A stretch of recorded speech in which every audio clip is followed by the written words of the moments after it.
Everyone, my name is Abby Maxwell. My name's Mike Green, and today we're going to be giving you guys your climate and energy policy update. And we're going to be focusing on a couple of actions that have been campaigns and issue areas that we've worked on a lot over the last few years, and things that, it's not news that we're happy to be sharing with you. But if you see a smile on our face at any point, just know it's because we've got some ideas on what we're going to do about it, right? And so there's going to be some call to action at the end of this. But with that, I think we're just going to jump right into it. I think most people in our member businesses and folks in our audience would have caught this, the repealment of the endangerment finding. But maybe just a second about like what is the endangerment finding? So as you may be familiar, there's a Supreme Court decision where the state of Massachusetts sued the EPA in order for them to find whether or not greenhouse gases can create public harm. And so that they would have to look at this underneath the Clean Air and Clean Water Act and kind of their general overview and purview. And so it was found, of course, that this would fall into the EPA's jurisdiction. The EPA actually had to go out and do some research into whether or not they think greenhouse gases impact public health. And that finding, from that book of work, is called the endangerment finding. It came out in 2009, and it has served as the bedrock for much of our climate and energy policy. As you can think, it covers on everything from vehicle emissions, power plants, methane regulations, industrial pollution, really a wide variety of different things that it impacts. Now, why is it important, and what does its repeal mean to us? Well, first, you hear a lot about, we'll talk about regulatory certainty and the importance of regulatory certainty and what it means from business, from a planning perspective, for folks who are looking at these regulations that maybe impact their business or they're working on a solution or technology that supports these regulations and corporate action and private sector action on these things. There's definitely going to be impacts there as well as people who have already made investments in capital allocation, ways of cleaning up their industrial facilities, or looking at investing in creating vehicles for the future or energy systems for the future. We also have to be aware and be thinking a little bit about what the implications are going to be for state level policy. As this might be the first domino to fall in what could be challenges at the state level. As you may recall, a lot of states have their own clean air and climate pledges and policy. And so hopefully this doesn't lead to more repeals and things happening at the state level. But the last piece to keep in mind is that this is very quickly going to go back to the courts. I believe this has already been is going to be litigated or has already been put in motion. And the challenge that we really face is that this is going to be a multi-year long slog until we get back to the essentially the ability to move policy forward or move regulations forward at the point we're currently at. And so this is adding multiple years onto what we could be doing today, and when we just frankly don't have multiple years. So, with that unfortunate news, it doesn't stop there because they also repealed the MAT standard, which is something that we've all worked on. And I'll pass it over to Abby to talk to us a little bit about that, as well as what we're going to do about these things. Thanks, Mike. As Mike mentioned, there was also a repeal of the 2024 amendment to the Mercury and Air Toxic Standard. This means that we're back into a decades-old MAT standard when folks have already begun the upgrades needed to make facilities aligned with the new standards. And so this is along the same lines of wasting time and resources and investments that have been made in these facilities to align with clean air standards, and the science that is kind of behind them. This is a big threat, along with the endangerment finding, to regulatory certainty, market stability, and it really does impact that long-term thinking that business leaders like yourselves rely on to make decisions. Rejecting this established climate science increases physical and financial risks, supply chains, and insurance stability. And so we're going to be continuing tracking these. I do believe, along the same lines as the endangerment finding, this will also potentially go to the courts. It's a smaller standard that we're tracking, but it is part of this whole chaos spiral that we've been talking about here at ASBN during this administration. That brings me to what we're going to be doing about this. We're going to keep talking about what's happening in the regulatory landscape in clean air, but we're not going to get swept away by the chaos created in this administration. We're going to continue building our campaign that is focused on security, affordability, and opportunity. This campaign prioritizes policy, and we look forward to continuing working with all of you on those efforts. And so, for our follow-up actions here, if you want to learn more about the endangerment finding repeal and hear some more concrete talking points about that, if you're looking to engage on that, you can read ASBN's statement for more on that. If you haven't already, sign our 2026 pledge that aligns with our midterms campaign, and then join our next climate and energy policy brief for the latest updates. Thank you all. Hi, everyone. I'm Liza Lamana, the Manager of Agriculture and Water Policy here at ASBN. And here's a quick update on our regenerative agriculture and clean water work. First, thank you to everyone who submitted comments to the EPA or signed on to our collective business comment on the proposed changes to Section 401 of the Clean Water Act. Section 401 gives states and tribes the authority to review federal projects, like oil pipelines and hydroelectric dams, to assess their impact on local quality and ultimately local economies.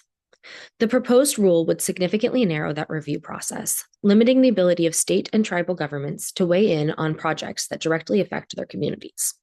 We'll be watching closely to see whether the rule is finalized, and we'll keep you updated on the next steps. On a more forward-looking note, we held our first Clean Water is Good for Business steering committee, and it was a strong start. Thank you to everyone who joined us. We focused on building relationships and drafting our guiding principles that will serve as our North Star as we advance business-led advocacy for clean water policy and clean water infrastructure. We won't meet in March, but in April, we'll strategize on how to advance these in policy.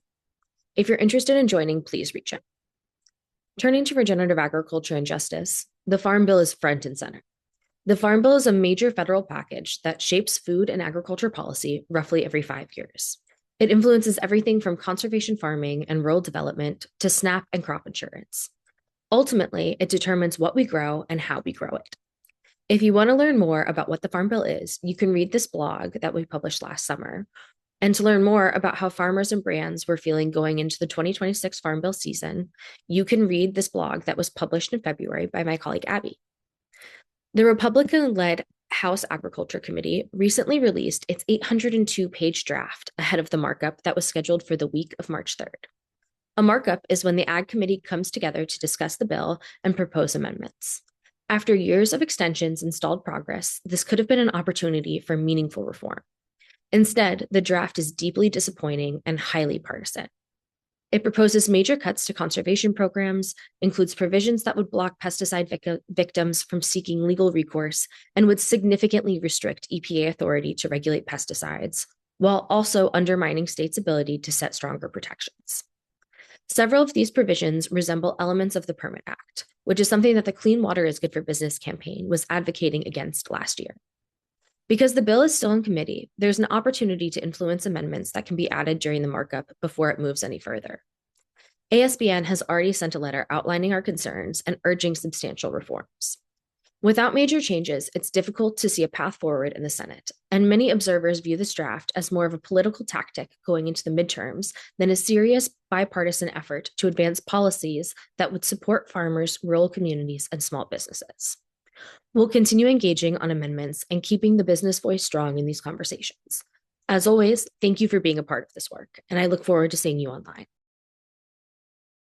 And here is the report from the last Small Business and Local Economy meeting held on February 2025. We had a special guest, Jacob Press from the Senate Small Business Committee, joined us, and he covered a range of the current challenges facing small businesses that the committee is working to address, including immigration enforcement, tariffs, SBA loan restrictions, and and it certainly encouraged our business engagement with the committee in terms of lifting up our business voices and perspective. One of the big items, however, in addition, was the bill that Senator Markey has introduced called the Small Business ICE Disruption Fund Act. So this bill is meant to address the incursions into communities by U.S. Immigration and Customs Enforcement and Border Patrol agents, ICE, that have created huge disruptions for small businesses, and we're hearing this directly from certainly the businesses in Minnesota that took an incredible punishing hit there. And, businesses who've caused customers who have been scared off, employees that have prevented them from coming into work. So it's just been devastating across the board. So the Small Business Fund Act would provide grants to businesses that experience losses of 25% or more due to disruptions caused by ICE enforcement actions. And so they would be available to small businesses as defined in the Small Business Act that are located in an area where federal immigration enforcement action has taken place in the last year, and that can demonstrate revenue losses of at least 25% due to immigration enforcement activity. Uh, and the grant is not open to any businesses that have 15 or more locations or that is publicly traded. So right now, ASBN is collecting endorsers of the bill. So when it becomes more public through press, etc., there's a demonstration of support from the business community. In addition, Mike Green and Camilla Taylor presented ASBN's midterm election strategy focused on empowering business leaders to engage in the political process using some of the frameworks around security, affordability, and opportunity. And so right now, ASBN is developing a set of tools and resources, including the ability to track state level candidates and campaign calendars to identify opportunities for business engagement, to develop and distribute an open source toolkit and resources for business political engagement, including story development, talking points, and training session, and also to support via organizing facilitating monthly how-to sessions and to share these updates on state level activities and wins. And finally, we had a couple of other updates. Luis from the Responsible Business Lending Coalition shared that there's great opportunity to move protections in small business lending bills in Connecticut and Maryland. And so if you've got the ability to engage on that right now, you can be in touch with us as well as the Responsible Business Lending Coalition. And Chris Clamp also raised the importance of looking forward to provide CDFI funding protection, given what we know about the recent attempts to really undermine CDFIs. There's the need for businesses to step up to share their stories with policymakers and candidates about the importance of CDFIs. Next meeting, third Thursday of March. So we hope you can join us there as well. Here is the update for ASBN Safer Chemicals and Circular Economy Work Group from our February meeting. So it began with just an update on the court case that the American Sustainable Business Council brought against the state of Texas for their anti-ESG law that was SB 13. So great news is that the U.S. District Court for the Western District of Texas issued an order of summary judgment striking down the law, uh, which was otherwise known as the Business Blacklist Law. We filed this lawsuit a year ago, August, on behalf of our members, in particular Etho Capital and Sphere, who were targeted by the state's blacklist for allegedly, quote unquote, boycotting fossil fuels. And ASBC was represented by Democracy Forward, and the case was cited as violating the First and 14th Amendments. In other work and news, the number of House Republicans introduced a reform of the Toxic Substance Control Act bill, which we have found many problems with and threatens to dismantle the safety standards established during the 2016 Lautenberg Act that ASBC had done a number of years of work on mobilizing to help to pass. So right now, ASBN is reviving Companies for Safer Chemicals campaign in order to organize companies investors and our members like Ecos, Seventh Generation, and Naturepedic to lead the Companies for Safer Chemicals campaign and provide a narrative about the value of safer chemicals and the harm that this bill does to both to business, our economy, our consumers, and to the health of the nation. And the implications of the economic as well as the health implications are vast here. So we're really quite concerned about this and will be mobilizing our business community. Additionally, we continue to look at new vehicles to find legislative pathways for the Safer Choice program and looking for standalone funding. So we're now trying to assess where the best place is for such legislation. And in our state working the New York State Sustainable Business Council is moving forward on PFAS legislation, two bills passed in the Senate, one PFAS in consumer products, and another PFAS Discharge Disclosure Act. Both moved forward and passed in the Senate. Presently, they're also working on a Beauty Justice Act.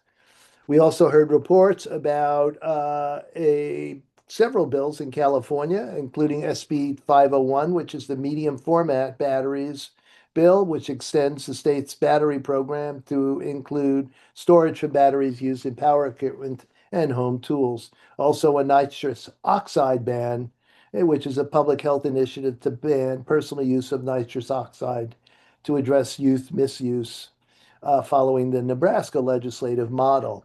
So our next work group meeting is March 18th at 3 p.m. Eastern. So we hope you can join us. Here is the update for ASBN Safer Chemicals and Circular Economy work group from our February meeting.